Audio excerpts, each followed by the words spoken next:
Hi everyone, I'm Holly from Handprinted, and today I have another use for Zest It Printmakers Washdown for you. When you are screen printing, you often have to tape the edges of your screen. This is to mask the gap between the photo emulsion and the frame so the ink doesn't get through here.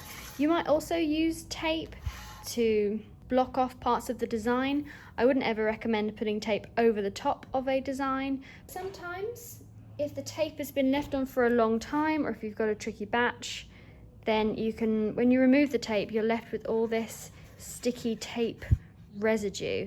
Now I'm reclaiming this screen for one of our customers, and the tape on it has all this sticky residue, so I'm using the Printmakers Washdown and a brush just to paint on the tape residue that's on the mesh.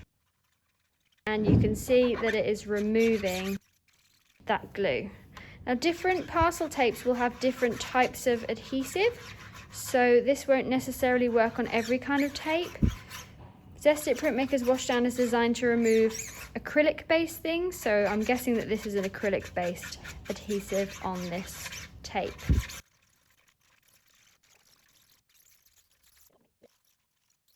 So there we go, you can see on this section here where I've worked in that Zest It, that all of that tape residue has gone. You can see on the frame how it was, and then there's no stickiness here at all. It's also worth noting that the Zest It Printmakers Washdown hasn't removed any of the emulsion. The emulsion's still there. Now I don't know if it would be good for the emulsion long term. This screen is being cleaned anyway and the emulsion is being removed, but it hasn't immediately taken off that emulsion, so that's good if you want to just remove a little bit of tape glue but you're worried about the emulsion.